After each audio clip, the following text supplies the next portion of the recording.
Hey everybody, it's Meredith Miller with Inner Integration, and right now tonight I want to give you 5 ways to disarm a toxic person. Have you ever met a toxic person? Maybe you had some kind of encounter with them in the moment and you got sucked into their agenda, like whatever it was they were trying to emotionally manipulate you about.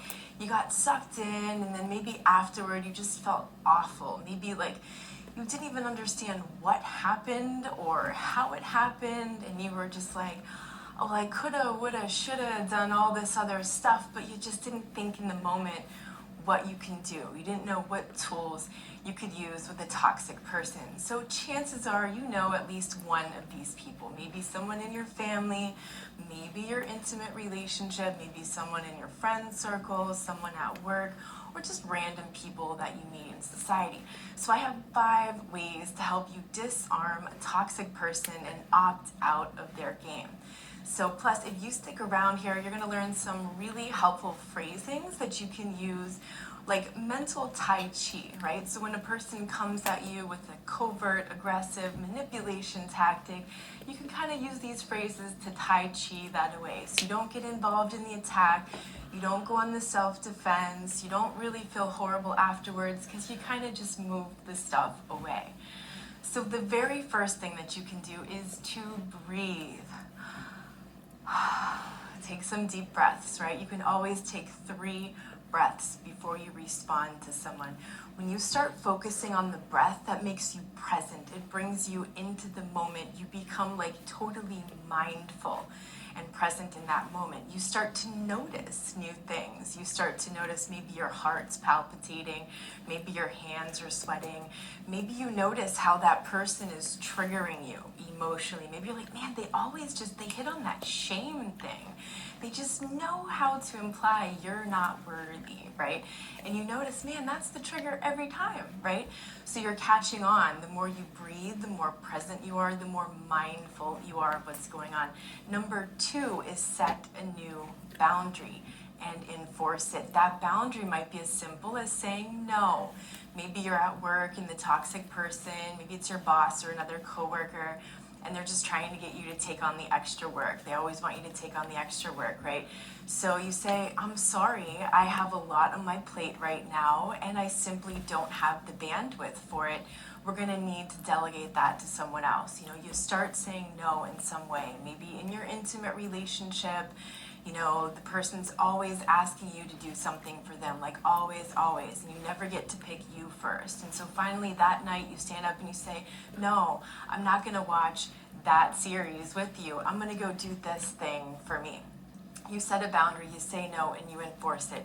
Make sure you enforce the boundary or the person is gonna think you're not really serious about your boundaries, right?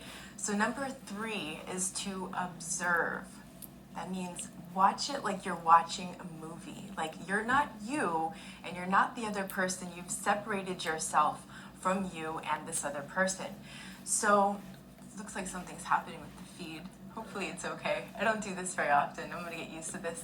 So when you're observing, right, you've now separated yourself. You're watching like a movie. You can see this person. You can depersonalize the abuse. You're not caught in the drama, because when you're caught in the drama, you're gonna wanna immediately emotionally react to what they're doing, and that's how they win. That's how they get you, is when they get you to emotionally react.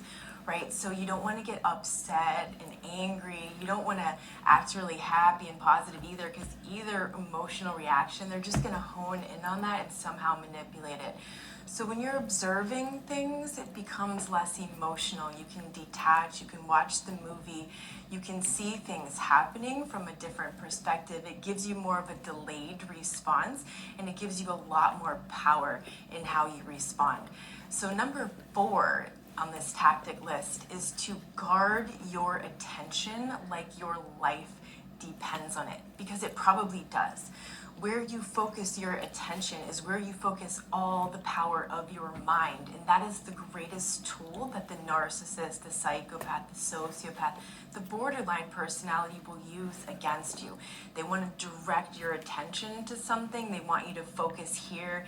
They want to elicit a certain emotional response, thereby controlling your behavior, right? So if you control your attention and you catch they're trying to pull you down that way and you're like, and you keep that attention where you want to keep it, you cancel, you delete, you redirect towards whatever it is that you actually want to pay attention to.